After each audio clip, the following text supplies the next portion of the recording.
வணக்கம். நான் உங்கள் ஆஷா பேசுகிறேன். ரொம்ப நாளாக என்னோடய சீக்ரெட் ஆஃப் ஹாப்பினஸ் நான் நிறைய பேர்கிட்ட ஷேர் பண்ணணும்னு ஆசைப்பட்டுட்டு இருந்தது தான். சீக்ரெட் ஆஃப் ஹாப்பினஸ்ன்னு சொல்கிறத விட என்னோடய மிஸ்டேக்ஸ் எரர்ஸ் நான் எப்படி கரெக்ட் பண்ணிக்கிட்டேன் அப்படின்றது தான் இதில் கரெக்டாக சொல்லணும். சின்ன வயசு ஸ்கூல் டேஸில் எனக்கு ஒரே ஒரு 2 கோட் நான் எடுத்துக்கணும் கண்டிப்பாக. என்னோடய 4th ஸ்டாண்டர்ட் படிக்கும்போது நான் ஸ்கூலுக்கு வந்துட்டு ஒரு தடவை யூனிஃபார்ம் எல்லாம் காயவே இல்லை. எங்கள் மழை பெஞ்சிட்டு எங்கள் மம்மி வந்து கலர் ட்ரெஸ் போட்டுட்டு நீ ஸ்கூலுக்கு போ, நான் வந்து மத்தியானம் மேம் கிட்ட சொல்கிறேன், காலைல வாட்ச்மேன் ஆயாட்ட சொல்லிட்டு வந்துடுறேன்னு சொன்னாங்க. ஆக்சுவலி வாட்ச் உமன் தான் எங்களுக்கு அந்த ஆல் லேடிஸ் மெட்ரிகுலேஷன் ஸ்கூலில். நான் அப்போ வந்துட்டு ஸ்கூலுக்கு போயிட்டேன். போனதுக்கப்புறம் எங்கள் மேம் கேட்டப்போ பர்த்டேவான்னு கேட்டப்போ இல்லை மேம் என் அம்மா மத்தியானம் வந்து ரீசன் சொல்லுவாங்கன்னு சொல்லிட்டேன். மேமும் ஒன்றும் சொல்ல விட்டாங்க.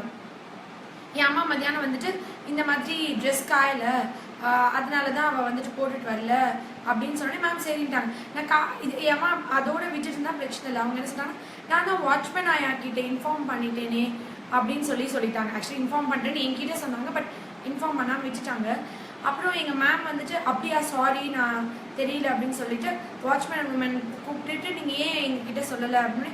இல்லை அவங்க சொல்லவே இல்லை அப்படின்னு. அப்போ மேம் வந்துட்டு என்னை எழுப்பி நிற்க வச்சு என் ஃப்ரெண்ட்ஸ் எல்லாத்துக்கு முன்னாடி இந்த மாதிரி நீ ஏன் அவங்க வந்து நீ சொன்னதே நான் ஒன்றும் சொல்லலை, அவங்க வந்து சொன்னப்பே ஓகே இட்ஸ் ஓகேன்னு சொல்லிட்டோம், அவங்க சொல்லாமல் ஏன் சொன்னேன்னு சொல்லிட்டு போனாங்க அப்படின்னு சொல்லி சாதாரண விஷயமா தான் இருந்திருக்கும். பட் அன்னைக்கு அந்த 40 பேர் முன்னாடி நின்று அந்த பதில் சொல்லும் போது ரெக்ரெட்டட் லைக் எனிதிங். வேணாமே சாதாரண விஷயம் தானே, சொல்லணும்னு நினைச்சேன், நான் சொல்லாமல் போயிட்டேன் அப்படி கூட சொல்லியிருக்கலாம்ல.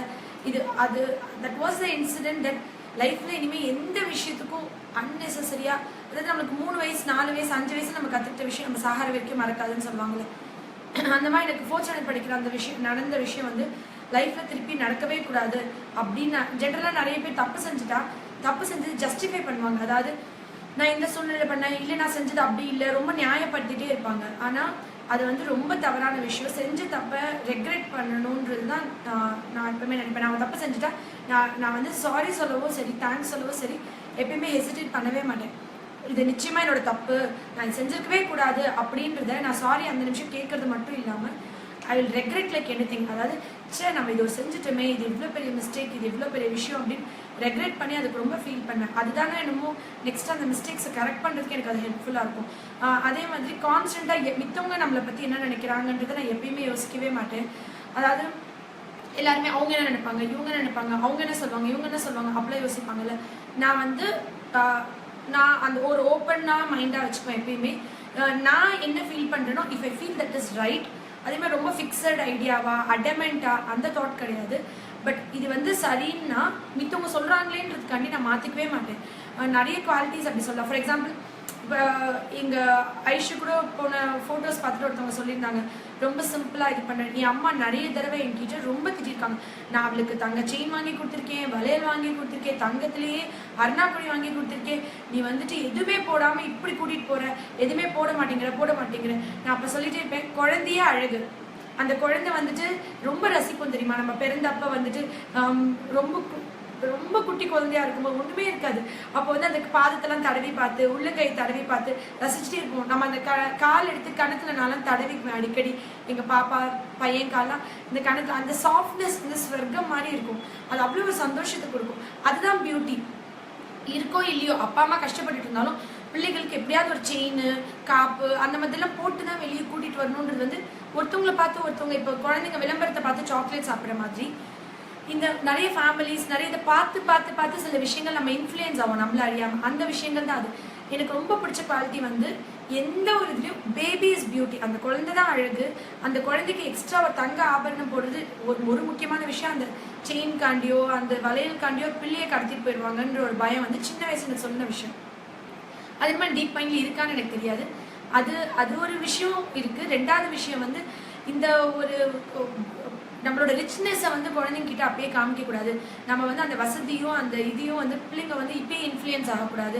அப்புறம் இதுதான் அழகு, நம்ம இதுலேயே பியூட்டிஃபுல்லாக தெரியணுன்றது அந்த குழந்தை மனசில் ஸ்ட்ராங்காக பதியணும்.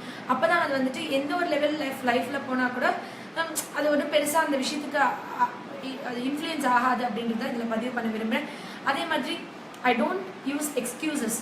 பங்க்சுவாலிட்டின்றது லைஃப்பில் ரொம்ப முக்கியமாக ஃபாலோ பண்ண வேண்டியது. நம்ம மேரிட் லேடிஸாக இருக்கட்டும் அன்மேரிட் ஆகட்டும் எல்லாருமே நம்மளோட ஒரே விஷயம் தெரியுமா, சண்டே ஒரு நாள் காலையிலேருந்து நைட் வரைக்கும் வீட்டில் இருக்கணும், சாப்பிடணும், தூங்கணும், டிவி பார்க்கணும், அந்த வீட்டில் இருக்கணும். அந்த டே சொல்லுது எனக்கு நரகமாக இருக்குது, நான் சும்மா இருக்கேன், இன்னைக்கு ஒன்றுமே நான் செய்யலை, இந்த டே எனக்கு வேஸ்ட்டாக போகுது இந்த பொழுதுன்னு சொல்லிட்டு சண்டேக்கு நான் அப்புறம் பிளான் பண்ண ஆரம்பித்தேன். மார்னிங்லேருந்து இவ்வளோ நேரம் அஸ்வின் கூட இந்த சில்வர் மலர் படிக்கணும், சில்வர் மணி படிக்கணும். நான் வந்து டெய்லி என்னோட ஷெடியூலை வந்து ஐ ரைட் இட். ஃபஸ்ட்டு பிகினிங்கில் வந்துட்டு எனக்கு இது ப்ராக்டிஸ் பண்ண கொஞ்சம் நாள் ஆச்சு.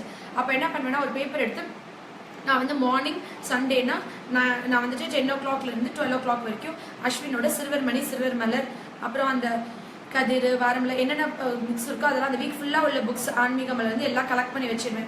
கலெக்ட் பண்ணி வச்சுட்டு அந்த புக்கை வந்து நம்ம இத்தனை மணி நேரம் படிக்கணும். அப்புறம் ஆஃப்டர்நூன் நம்ம சாப்பிடுவோம். அப்புறம் ஆஃப்டர்நூன் வந்துட்டு 1 o'clockலேருந்து 1:30 ஒரு 3:30 வரைக்கும் அஸ்வின் ஐஷு வந்து இந்த இடத்துக்கு கூட்டிகிட்டு போகிறோம். ஒன்று பார்க்கு, இல்லைனா பக்கத்தில் இருக்கிற புதுக்கோட்டையில் ஒரு மியூசியம் இருக்குது, இல்லைனா சித்தனை வாசல், அது மாதிரி ஒவ்வொரு பிளேசஸ் வச்சுக்குவேன். இந்த பிளேசஸ் கூட்டிகிட்டு போகணும், இதை பற்றி அவங்க கிட்ட பேச போகிறோம். அப்புறம் ஈவினிங் வந்து இப்படி அப்படின்னு அந்த ஷெடியூல்.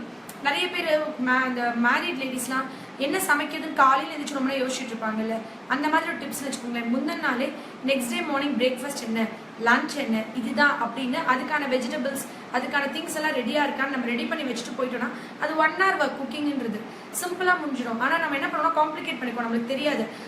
அப்போ எழுந்திரிச்சு யோசிச்சு இது வந்து 1 நாள் 2 நாள் செஞ்சுட்டு விட்டால் லைஃப் வந்து ஹாப்பியாக போகவே போகாது. இதை ஒரு ஷெடியூலாக எழுதி நான் சார்ட்டில் செவத்தில் ஒட்டி ஒட்டி பழக ஆரம்பித்தேன். அப்புறம் இப்போ வந்து நான் பழகதான் இல்லை, ஒரு நிமிஷம் நான் யோசிப்பேன், அவ்வளோதான், அதை எக்ஸிக்யூட் பண்ணிடுவேன். இந்த லேசினஸும் எக்ஸ்கியூசஸும் நம்ம பண்ணுறது பங்க்சுவல். இப்போ கிளினிக் 10:30னா அந்த 10:30 டைமுக்கு நம்ம வரணும், இத்தனை மணி இருக்கணும். இன்னைக்கு நான் கிளினிக் முடிச்சுட்டு இப்போ 3:34க்கு முடிச்சா கூட ஈவினிங் வந்து நான் Tuesday, Friday and Saturday I go for Zumba class. என்னோட கிளினிக்லேயே மாடியில் வந்து ஒரு ஜூம்பா கிளாஸ் இருக்குது. ஒரு லேடி டான்ஸ் மாஸ்டர் வராங்க, அவங்கள அரேஞ்ச் பண்ணியிருக்கோம். நிறைய லேடிஸ் நாங்கள் எல்லாம் சேர்ந்துட்டு வி டான்ஸ். எல்லோரும் கேட்பாங்க உங்களுக்கு டயர்டாக இருக்கான்னு. ஆக்சுவலி லேடிஸ் வந்து சமைக்கிறது, வீட்டு வேலை பார்க்குறது, சும்மா கொஞ்ச நாள் வாக்கிங் போகிறது, ஒரே இடத்துல உட்காந்துருக்கிறது, டிவி பார்க்குறது, இதெல்லாம் ஒரு ஸ்டேஜில் வந்து நம்மளுக்கு ரொம்ப ஸ்ட்ரெஸ்ஸாகவும் நம்மளை ரொம்ப டிப்ரெஸ்ஸாகவும் ஆகும். நம்ம வந்து இந்த ஜூம்பா கிளாஸ்ன்றது வந்துட்டு சாதாரண ஒரு ஏரோபிக்ஸ் மாதிரி ஒரு மியூசிக் போட்டுட்டு சிம்பிளான டான்ஸ் ஸ்டெப்ஸ்.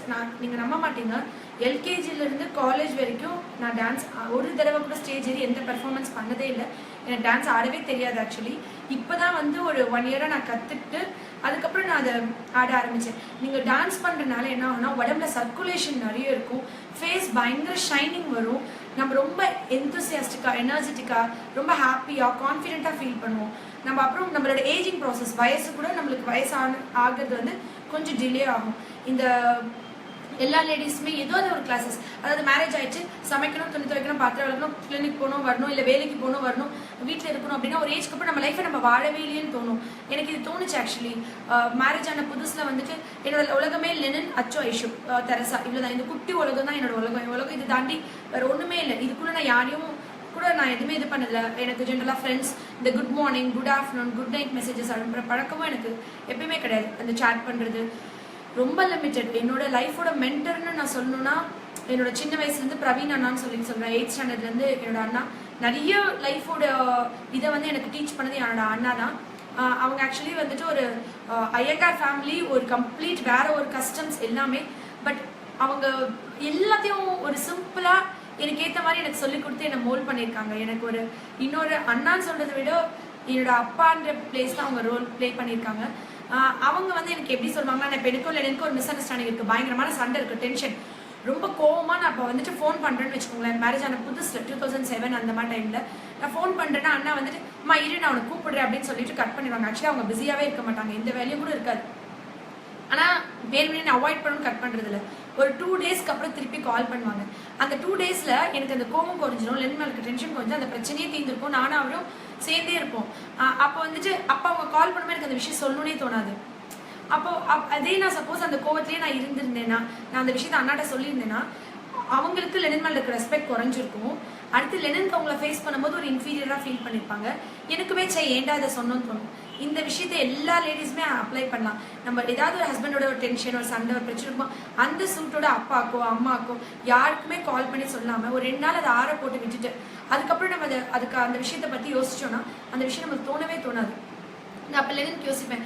மேரேஜ் முடிச்சுட்டு அஸ்வின்லாம் பிறந்ததுக்கு அப்புறம் கூட அவர் காலேஜ் போவார், கிரவுண்டில் விளையாடுவாங்க ஃப்ரெண்ட்ஸோட, அவருக்கு நிறைய ஃப்ரெண்ட்ஸ் இருந்தது, என்டர்டெயின்மெண்ட் இருந்தது. எனக்கு ஆனால் லெனின் அச்சு ஐஷு எனக்குன்னு ஒரு எந்த இதுவுமே இல்லை. ஏன்னா நம்ம வந்து இவ்வளோ டிபெண்ட்டாக இருக்கும்.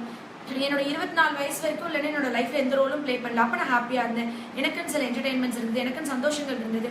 ஆனால் நான் அதுக்கப்புறம் ஏன் இப்போ வந்து லெனின் தான் என்னோட சந்தோஷம் துக்கம் எல்லாத்துக்கும் காரணமா இருக்கணும், அவர் எப்போ வருவார், அவர்கிட்ட எல்லாம் சொல்லணும், இப்படி இவ்வளோ டிபெண்டா இருக்குமே அப்படின்னு யோசிச்சப்பதான் ஓகே நான் வந்து என்னோட ஐடென்டிட்டியே தொலைக்கிறேன், நானே இல்லை அப்படின்றத டிசைட் பண்ணிட்டு அதுக்கப்புறம் எனக்கான விஷயங்கள் நான் தேட ஆரம்பிச்சேன். அப்பதான் நான் அஸ்வின் கான்சென்ட்ரேட் பண்ணணும், என்னென்ன பண்ணணும், ஐஷுக்கு என்ன பண்ணணும், நான் என்ன பண்ணிக்கணும், என்ன என்டர்டெயின் பண்ண என்ன பண்ணணும் யோசிக்கும் போது தான் நான் இந்த ஜூம்பா கிளாஸ் நான் வந்து என்னோட கிளினிக் மேலேயே வந்து லென்கிட்ட ரொம்ப ரெக்வஸ்ட் பண்ணி எனக்கு சின்ன வயசுலேருந்தே அது ரொம்ப ஆசை.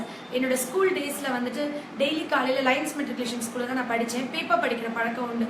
காலையில் ப்ரேயரில் வந்து யாராவது பேப்பர் படிக்கிறோம். நான் அந்த ஸ்கூலில் 9th ஸ்டாண்டர்டில் தான் சேர்ந்தேன். அந்த ஸ்கூலில் 6th ஸ்டாண்டர்ட்லேருந்து படிச்சுட்டு இருந்தேன். என் ஃப்ரெண்ட்ஸ் கவிதா ஸ்வப்னா சொல்லுவாங்க. அவங்க 2 பேர் தான் டெய்லி காலையில் யாராவது மோஸ்ட்லி கவி படிப்பா, இல்லைன்னா வந்துட்டு ஸ்வப்னா எப்பயாச்சும் அவங்க தான் பேப்பர் படிப்பாங்க. கவி இதை பார்த்துட்டு இருந்தால் உனக்கு ஞாபகம் இருக்கும், அந்த டேஸ்லாம் நான் இன்னும் ஞாபகம் வச்சிருக்கேனான்னு யோசிப்பேன். பட் எனக்கு வந்து அவங்களாம் ஒரு பெரிய விஷயம் மாதிரி எனக்கு ரொம்ப ஆசை ஸ்டேஜில் போய் நான் படிக்கணும்னு சொல்லிட்டு.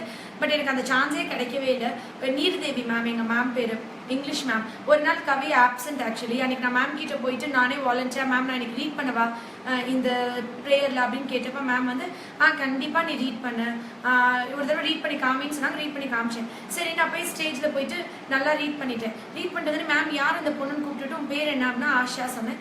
நீ நல்லா ரீட் பண்ணியே அப்படின்னு சொன்னாங்க. பட் நெக்ஸ்ட் டே அவங்க திருப்பி என்னை மறந்துட்டாங்க. அதுக்கப்புறம் அந்த ஒரு சான்ஸ் தான் எனக்கு லைஃப்பில் கிடச்சிது. ஸோ கிடைக்கிற ஆப்பர்ச்சுனிட்டியை நம்ம மிஸ் பண்ணவே கூடாதுன்றது நான் அன்னைக்கு யோசித்தேன்.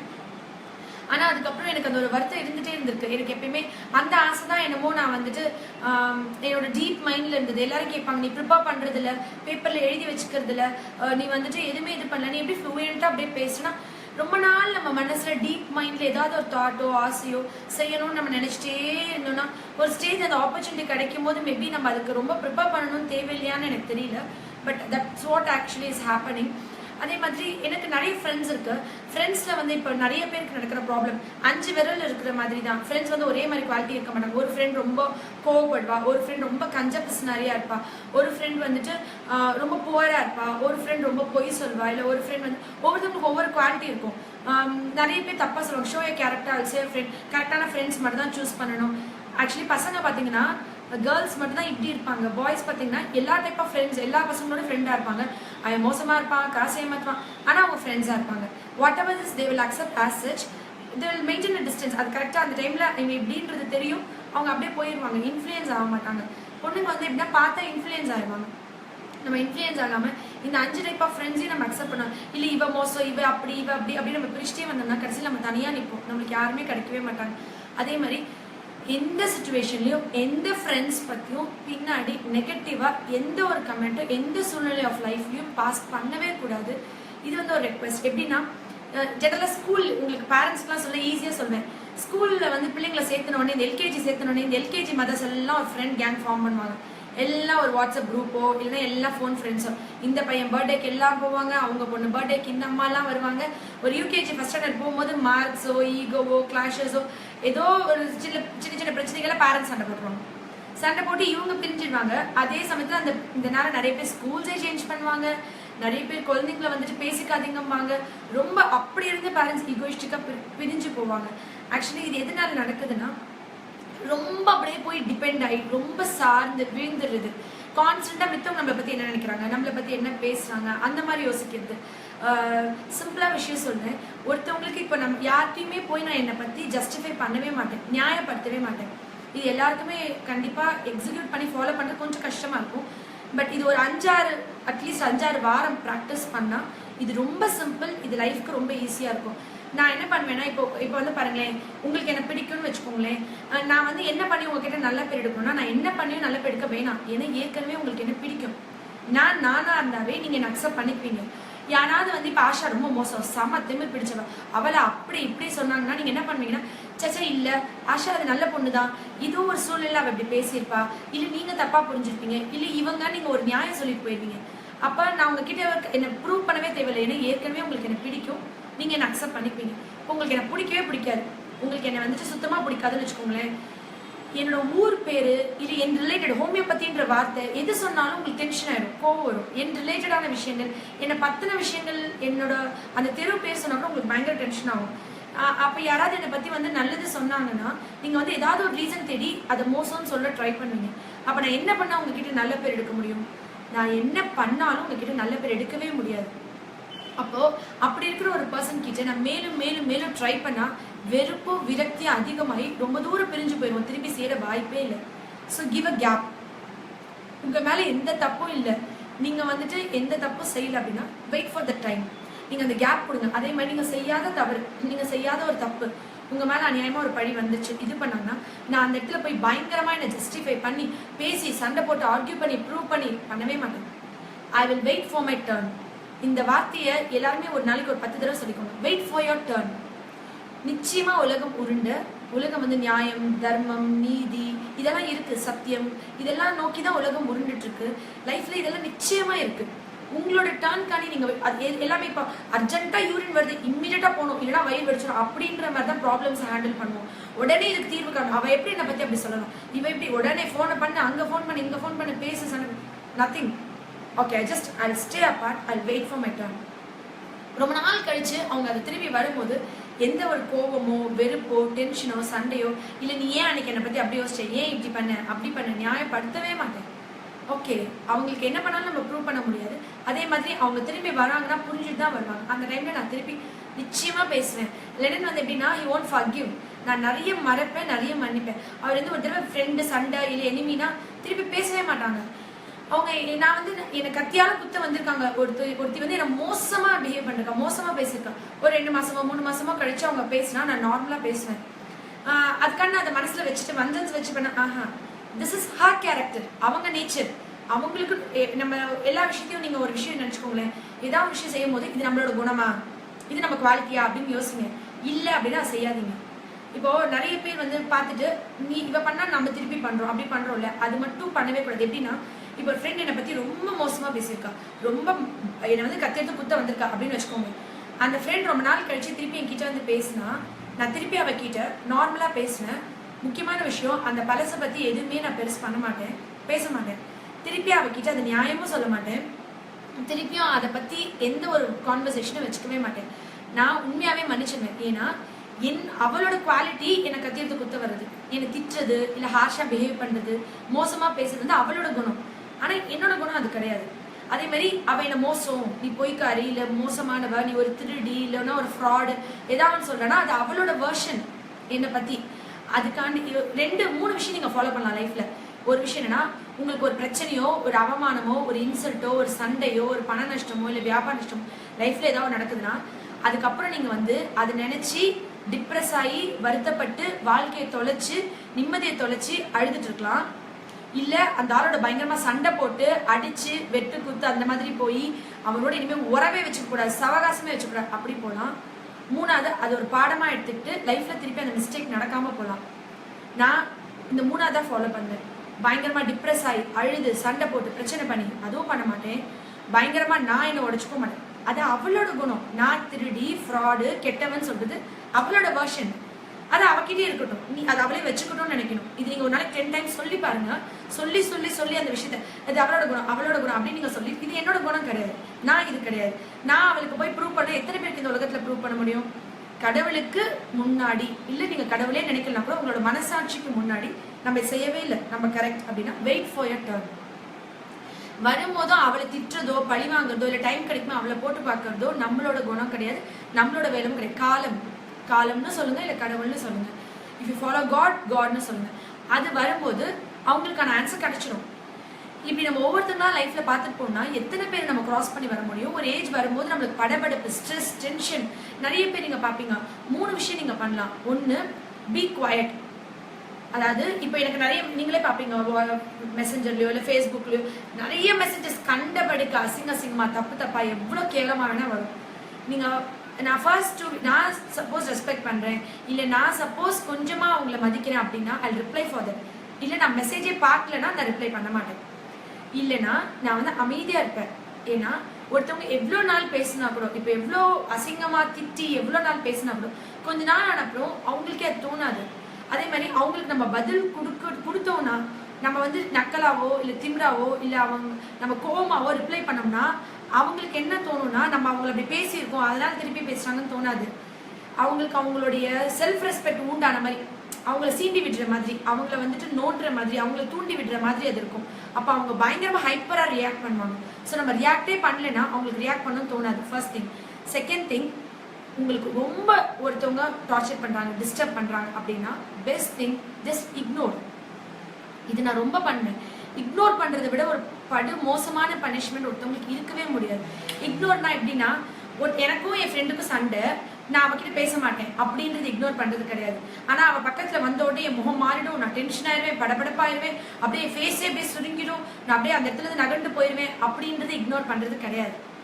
இக்னோர் பண்ணுறதுனா என்னன்னா, சிம்பிளாக சொல்லித்தரேன். இது எல்லாருமே, இது நான் வந்து ஒரு 1 or 2 months நான் ப்ராக்டிஸ் பண்ணேன். இது எப்படி ப்ராக்டிஸ் பண்ணேன்னா, இது எனக்கு எல்லாமே வந்து எனக்கு தெரியாத விஷயங்கள், நான் லைஃப்பில் ஃபாலோ பண்ண முடியாத விஷயங்கள், நான் இந்த மிஸ்டேக்ஸ் இது நடக்கும்போது நம்ம எப்படி நடந்துக்கணுன்றது நான் கற்றுக்கிட்ட விஷயங்கள் தான்.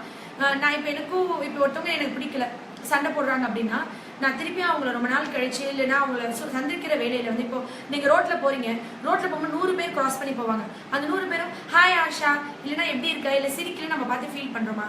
யாரோ ரோட்டில் போகிறாங்க, அவங்களுக்கு நம்மளுக்கு சம்மந்தமே இல்லை, அவங்க சிரிக்கல நம்ம டென்ஷன் ஆகுறதில்ல, அவங்க நம்ம பார்க்கல நம்ம கோவப்படல, இல்லை வருத்தப்படுறதில்ல, டிப்ரெஸ் ஆகுறதில்ல, ஃபீல் பண்ணுறதில்ல, புலம்புறதில்ல.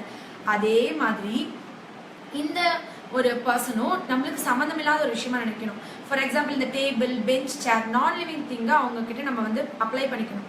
இப்போ எனக்கு பிடிக்காத ஒரு எனிமி வந்து பக்கத்தில் நிற்கிறாங்கன்னா, நான் வந்து இது ஒரு டேபிள் சேர், இந்த டேபிள் சேர் அவளை பார்த்து சிரிக்கணும்னு நினைக்கல, இந்த டேபிள் சேர் இருந்தால் நம்ம முகம் மாறக்கூடாது. இதை நான் சொல்லிகிட்டே இருப்பேன். ஃபர்ஸ்ட் ஒரு 1 or 2 weeks இது ப்ராக்டிஸ் பண்ணிக்கலாம். நம்ம வந்து அங்கே ரியாக்ட் பண்ணுறோம், நம்ம வந்துட்டு அங்கே டென்ஷன் ஆகிறோம், நம்ம அந்த இடத்துலேருந்து போகிறோம், இல்லை சண்டை போடுறோம், இல்லை நம்ம முகம் மாற்ற நம்ம தோற்று போகிறோம், இல்லை நம்ம வீக்காக இருக்கும், நம்ம மென்டலாக ஸ்ட்ராங்காகவே இல்லை.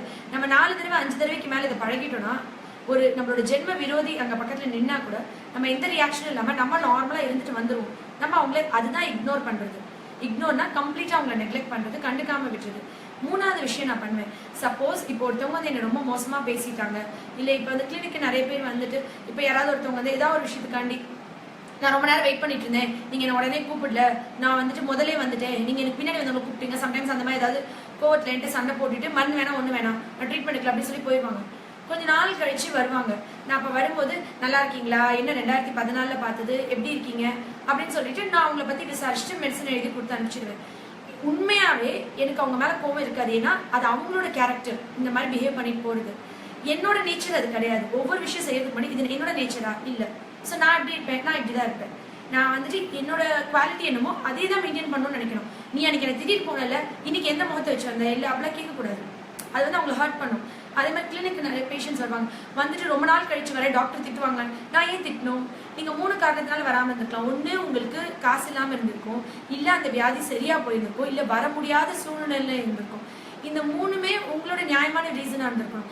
அதுக்கு நான் என்கிட்ட வர்றது வந்து சந்தோஷமாக போகணும், வியாதி குணமாய் போகணும், பீஸ் ரொம்ப இம்பார்ட்டன்ட். எனக்கு அது ரொம்ப முக்கியம். என்னால் இன்னொருத்தவங்களோட பீஸ் கெட்டு போகிறது என்னால் என்றைக்குமே அதை வந்து ஏற்றுக்கவே முடியாது. அப்படி அவங்க வரும்பொழுது நான் வந்து அவங்களை திட்டியோ இல்லை கோவப்பட்டுட்டோ ஹர்ட் பண்ணியோ இல்லை மோசமாக பேசியோ இல்லை அந்த டிசீஸ் பற்றி பெருசாக அவங்கள பயன்படுத்தியோ அனுப்புறதுல எந்த விஷயம் இல்லை. நான் டாக்டர் அப்படின்னு, ஏன்னா நிறைய பேர் வந்துட்டு டாக்டர்னா ஏதோ பெரிய விஷயம், ஏதோ கடவுள் லெவலுக்கு அப்படியே பயங்கரமாக இது பண்ணும், கோவப்படலாம், திட்டலாம், என்ன வேணால் பேசலாம், எடுத்து எரியலாம், ரிப்போர்ட்ஸ்லாம் கூட, அப்படின்ற மைண்ட் செட் வந்துட்டு நிச்சயமாக எந்த ஒரு டாக்டர்ஸுமே இப்போ இருக்கிறதுல இருக்கவும் கூடாது. அந்த மாதிரி நம்ம நடந்துட்டோம்னா அவங்க போகும்போது ரொம்ப மனசு பாரத்தோடு ஒரு வலியோடு போவாங்க. அந்த ஒரு விஷயம் வந்து நம்ம பண்ணவே கூடாது. அது ரொம்ப இம்பார்ட்டன்ட். வந்து கம்பேரிசன் பெண்களுக்கு வந்துட்டு இப்போ ரொம்ப சிம்பிளாக போனோம்னா, இப்போ சும்மா கிளாஸஸ் சொன்னால் நிறைய பேர் உனக்கு ஆடவே தெரியல, ஆமாம் எனக்கு ஆடவே தெரியல. நான் வந்து நிறைய லேடிஸ் என்ன பார்த்தா எங்கே ஃபங்க்ஷன் போனால் என்ன ப்ராப்ளம் வரும் லேடிஸ்குள்ளனா, என்ன கருப்பாயிட்டேன் இல்லை என்ன குண்டாயிட்டு. இப்போ நான் அஸ்வின் பண்ணப்போ ஐஸ்வின் பண்ணப்போ 83 கிலோ இருந்தேன். நான் வந்து என்ன பயங்கர குண்டாயிட்டேன் அப்படின்னு பயங்கரமாக லேடிஸ் என்ன பண்ணா, நான் குண்டாயிட்டேன். இப்போ எனக்கு வெயிட் ரிடக்ஷன் கால் பண்ணுறவங்களே எல்லாம் நான் ரொம்ப குண்டாயிட்டேன், எனக்கு ரொம்ப ஃபீலிங்காக இருக்குது. இது நேச்சர். ஒரு ஆண் வந்து ப்ரெக்னென்ட் ஆகி டெலிவரி ஆகி திருப்பி ஒல்லியாகி வெயிட் குறைக்கிறது வந்து செஞ்சாதான் உங்களுக்கு தெரியாது, அது இம்பாசிபிளான விஷயம். ஆனால் நான் அந்த மாதிரி வந்து கேட்கும்போது, ஆமாம் நான் குண்டா இருக்கேன், எனக்கு இப்போ தான் டெலிவரி ஆயிருக்கு, 1 year ஆயிருக்கு, ஆமாம் நான் வெயிட் குறைக்கணும், இதுதான் நம்ம ஆன்சராக இருக்கணும். ஐயோ நம்ம குண்டாயிட்டோம் நம்ம வந்துட்டு நம்ம வெயிட் போட்டோம், நம்ம வந்து பார்க்க அசிங்கமாக இருக்கும். ஆமாம் நம்ம டெலிவரி முடிஞ்சால் கழுத்தை சுற்றி கருப்பாகும், முகம் கருப்படிக்கும், நான் வந்துட்டு வெயிட் போடுவேன், பெரிய வயிறு இருக்கும், தொப்பை இருக்கும். அதெல்லாம் வந்து அந்த பீரியட் ஆஃப் டைமில் எல்லா பெண்களும் கிராஸ் பண்ணுற விஷயம். நம்ம சில விஷயங்களை ஆமா அப்படின்னு அக்செப்ட் பண்ணணும், நம்மளை வெறுப்பேற்றணும், வேணும்னே இரிட்டேட் பண்ணணும்னு நிறைய பேர் சொல்லுவாங்க. ஆமா நான் இப்படிதான் இருக்கேன், ஆமா நான் வந்துட்டு எனக்கு வராது, ஆமா எனக்கு இது செய்ய தெரியாது, ஆமா அப்படின்னு சொல்லிட்டு வந்துடுவேன். அது வந்து நிறைய பேருக்கு சம்டைம்ஸ் சாட்டிஸ்ஃபை ஆகும். நிறைய பேர் எப்படி ஆர்கியூ பண்ணுவாங்கன்னா, அவங்க சொல்றது கரெக்ட் நம்ம ஒத்துக்கிற வரைக்கும் ஆர்கியூ பண்ணிட்டு போவாங்க. நான் அந்த டைம்ல ஒன்று ஆமா சொல்லிடுவேன், இல்லை அமைதியா இருப்பேன், இல்லை இக்னோர் பண்ணிடுவேன். இந்த விஷயங்கள்லாம் வந்து எடுத்த உடனே என்னால் எக்ஸிக்யூட் பண்ண முடியல. ஒவ்வொரு மிஸ்டேக்ஸ் வரும்போதும் நான் அதை வந்துட்டு சொல்லிட்டே இருப்பேன். அடுத்த தடவை வரும்போது இவங்க table chair table chair table chair, இந்த டேபிள் நம்மளை பார்த்து சிரிக்கல, இது சேர் வந்து நம்மளை பார்த்து எக்ஸ்பிரஷன்ஸ் காமிக்கணும் தேவையில்லை, நான் வந்துட்டு கூலாக இருக்கணும் அப்படின்னு சொன்னதுக்கப்புறம் இப்போ ஐம் யூஸ் டு திஸ். அதே மாதிரி நான் லைஃப்ல வந்து 2 பேர் தான், என் பையனோட கோச்சு அப்புறம் என்னோட பெரிய டேடி. இவங்க 2 பேருக்கும் வந்து எனக்கு பயங்கரமான ஒரு ஃபியர் இருக்கும். இவங்க 2 பேர் தவிர நான் பிரைம் மினிஸ்டர் போய் பேசுங்க, சீஃப் மினிஸ்டர் போய் பேசுனாலும் நம்ம தைரியமா பேசிடுவோம். ஆனா இப்போ இவங்க 2 பேர் மேல பயம்ன்றது என்னன்னா ரெஸ்பெக்ட். என்னோட 3 பேர்னு சொல்லலாம். என்னுடைய காலேஜ் ப்ரொஃபஸர்ஸ் ஹேமமாலினி மேம், அப்புறம் நிறைய டீச்சர்ஸ் இருக்காங்க, சுதந்திரா மேம், அதுக்கப்புறம் ராதா மேம், நீலவேணி மேம் இப்போ எங்கேயோ இருக்காங்க, உமா மேம். நான் என்னோட டீச்சர்ஸ் எல்லாத்துக்குமே எனக்கு பயங்கரமான ஃபியர்ன்றது வந்து அளவுக்கு அதிகமான மரியாதை எங்கே இருக்கோ அந்த இடத்துல வந்துட்டு ஒரு ஃபியர் இருக்கும். அந்த மாதிரி அந்த ரெஸ்பெக்ட் எனக்கு ரொம்ப அதிகமாக என்னோட டீச்சர்ஸ் மேலேயும் என்னோட இது மேலேயும் இருக்குது. ரொம்ப இம்பார்ட்டன்ட். நம்ம வந்து நம்மளை எப்படி ரெஸ்பெக்ட் பண்ணுறோமோ அடுத்தவங்களையும். நான் சாரி தேங்க்ஸ் சொல்கிறதுக்கு என்றைக்குமே ஹெசிடேட் பண்ணதில்லை. பெரியவங்கலேருந்து சின்னவங்க வரைக்கும் ஒரு சாதாரண ஒரு ஹோட்டல்லேருந்து கண்டிப்பாக நான் கடைக்கு போனால் ஒரு பொருள் வாங்கினா அங்கே தேங்க்ஸ் சொல்லணுன்றது வந்து அதை என்னை பார்த்து அஸ்வின் ஐஷு ஃபாலோ பண்ணணுன்றதுக்காண்டி. அதே மாதிரி ஐ டோன்ட் ஹேவ் ஈகோ. எனக்கு ஒரு பர்சன் கூட ஈகோன்றது இருக்கவே கூடாது. நிறைய தடவை தோணும் இவ்வளோ ஈகோயிஸ்டிக்காக இருந்து இவங்க சாகமா என்ன கொண்டு போகிறாங்க அப்படின்னு. நான் நிறைய தடவை இந்த கேள்வியை நினைஞ்சு கேட்டிருக்கேன். நிறைய என்னோட ஃபேமிலி பிளட் ரிலேட்டட் பர்சன்ஸ் என்னை எவ்வளோ இன்சல்ட் பண்ணாலும் சரி, அவமானப்பட்டாலும் சரி, என்னை வெறுத்தாலும் சரி, என்னை ஒதுக்கினாலும் சரி, நான் வந்துட்டு என்னோட பிளட் ரிலேட்டட் பர்சன்ஸை வந்துட்டு நான் எப்பவுமே அவங்ககிட்ட என்னோட ஈகோயிசம் கொஞ்சம் கூட இருக்காது. ஏன்னா இவங்க எல்லாமே நம்மளோட உறவுகள். அதே மாதிரி தான் நம்மளோட பீப்புள்ஸ், இந்தியன்ஸ்னு எடுத்துக்கிட்டாவே, இந்தியர்கள் தமிழர்கள்னு எடுத்துக்கிட்டாவே நான் வந்து எல்லார்கிட்டையும் ஐ பிஹேவ் தட் அவங்க என்னுடைய சொந்த தம்பி தங்கச்சி அக்கா அம்மா அப்பா அப்படிதான் பார்ப்பேன். ஈகோன்ற விஷயம் வந்துட்டு நம்மளே அழிச்சிடும். அந்த ஒரு விஷயம் மட்டும் இந்த நீங்க ஒரு தடவை சொல்லிக்கோங்களேன், இவ்வளோ ஈகோயிஸ்டிக் அந்த சாகமா என்ன கொண்டு போறீங்கன்னு ஒரு ஹஸ்பண்ட் ஒய்ஃபை பார்த்து கேட்குற மாதிரியோ, இல்லை அம்மா பார்த்து கேட்குற, அப்பா பார்த்து, இது யார் யார் பார்த்துலாம் உங்களுக்கு கேட்கணும்னு தோணுதோ நீங்கள் அந்த கேள்வி அவங்களை பார்த்து கேட்குறீங்கன்னா அப்போ அவங்க வந்துட்டு தேர் இன் ராங் லைன். நம்ம அதை மாற்றிக்கணும், நம்ம அதை விட்டு கொடுத்து போகணும்னு அர்த்தம். நம்ம அதை எந்த சமயத்துலையும் நம்மளை கேட்டுக்கிற மாதிரி, நம்ம இவ்வளோ ஈகோயிஸ்டிக் அதை என்ன சாதிக்க போகிறோம் அப்படின்னு நம்மளை கேட்டுக்கிற மாதிரி நம்ம இருக்கவே கூடாது. அதே மாதிரி நான் தண்ணி நிறைய குடிக்கிறது, டயட் ஃபாலோ பண்ணுறது, அப்புறம் ப்ராப்பர் ஸ்லீப் ஃபாலோ பண்ணுறது, இது இல்லாமல் நான் வந்துட்டு ஃபர்ஸ்ட் ப்ரிஃபரன்சஸ் என்னோட children and my husband and my family. நான் இப்போ ஒரு ஃபங்க்ஷன்ஸ்க்கு போகிறோம், ஒரு இதுக்கு போகிறோன்னா நான் அந்த இடத்துல போய் பெரியவங்க எல்லாம் நிறைய பேர் உட்காந்து பேசிகிட்டு இருப்பாங்க. அவங்களுக்குள்ள வரும்போது ஒரு ஸ்ட்ரெஸ், நெகட்டிவ் எனர்ஜி, ஒரு ப்ரெஷரோட ஏதோ ஒரு இதோட வருவாங்க. மோஸ்ட் ஆஃப் த டைம் நான் போய் அவங்க வீட்டில் இருக்கிற, இப்போது நான் என்னோட ரிலேட்டிவ் வீட்டுக்கு போகிறேன்னா எங்கள் வீட்டில் இருக்க எல்லா கிட்ஸு குழந்தைங்களுக்கு அன்கண்டிஷனல் லவ் காமிப்பாங்க. நெக்ஸ்ட் டைம் நம்ம போகும்போது அதே ஆஷாண்டின்ற அன்போடு நம்மளை கட்டிப்பிடிப்பாங்க. அவங்களுக்கு பொறாமை இருக்காது, போட்டி இருக்காது, ஈகோ இருக்காது, அவங்களுக்கு திமிர் இருக்காது, அவங்களுக்கு வந்துட்டு பொய் சொல்ல தெரியாது, குறை சொல்ல தெரியாது. பின்னாடி அவங்க வந்து பின்னாடி நம்மளை பற்றி தப்பாக பேச மாட்டாங்க. நம்ம என்ன பண்ணுவோம்னா பெரியவங்களா உட்காந்து பேசுறது தான் இம்பார்ட்டன்ஸ் கொடுப்போம். பெரியவங்க பேசிட்டு இருக்கோம், குட்டி பிள்ளைங்க பேசாதீங்க பெரியவங்க பேசிட்டு இருப்பாங்க. நான் எந்த இடத்துக்கு போனாலும் அந்த பெரியவங்க இருக்க இடத்துல ஹாய் நல்லா இருக்கீங்களா அப்படின்றது தாண்டி நான் வந்து அந்த கிட்ஸோட விளையாடிட்டு, அந்த கிட்ஸோட இருந்துட்டு, அந்த கிட்ஸோட உலகத்துல இருந்துட்டு ஐ கம் பேக். எனக்கு எந்த ஒரு ஸ்ட்ரெஸ், எந்த ஒரு ஹாப்பி இதுவும் இருக்காது. முக்கால்வாசி எல்லாருமே குழந்தைங்களை வச்சுட்டு விளையாண்டோன்னா, எந்த ஒரு ஃபங்க்ஷன் போகும்போது குழந்தைங்க ப்ரியாரிட்டியாக வச்சுட்டு அந்த இடத்துல நம்ம என்டர்டெயின்மெண்ட் பண்ணிட்டு இருந்தோம்னா நம்மளுக்கு எந்த ஒரு நெகட்டிவ் எனர்ஜியும் வராது. அநேகமாக இதுக்கு நான் பார்ட் 2 கூட போட வேண்டியது இருக்கும் போல இருக்கு. இஃப் நெசசரி நம்ம அதை பண்ணிக்கலாம். அதே மாதிரி மித்தவங்க என்னை ஜட்ஜ் பண்ண நான் எப்பயுமே விட மாட்டேன். மித்தவங்க என்னை பற்றி ஒரு விஷயம் சொல்கிறாங்கன்னா அது வந்து ஓகே, அதுதான் நம்ம அப்படி தான் நான் எடுத்துகிட்டு போகவே மாட்டேன். நான் தான் என்னை எவாலுவேட் பண்ணுவேன். இப்போ நான் கன்னடையில் நான் என்னை பார்க்குறேன், நான் என்ன நினைக்கிறேனோ அது that is fine, that is final. இன்னொருத்தவங்களுடைய கமெண்ட்ஸையோ இதுக்கோ நம்ம ரியாக்ட் பண்ணியோ வாழணுனோ இல்லை நம்ம அதை லீட் பண்ணணும், அதை எடுத்துகிட்டு ஃபாலோ பண்ணணும்னு நினச்சா நம்மளால் லைஃப்பில் எதையுமே பண்ண முடியாது. இது சில டிப்ஸ் வந்து எல்லாருக்குமே யூஸ்ஃபுல்லாக இருக்கும்னு நினைக்கிறேன். அப்ளை பண்ணி பாருங்கள். இஃப் நெசசரி பார்ட் 2 நீங்கள் கேட்டிங்கன்னா நான் போடுறேன். நன்றி.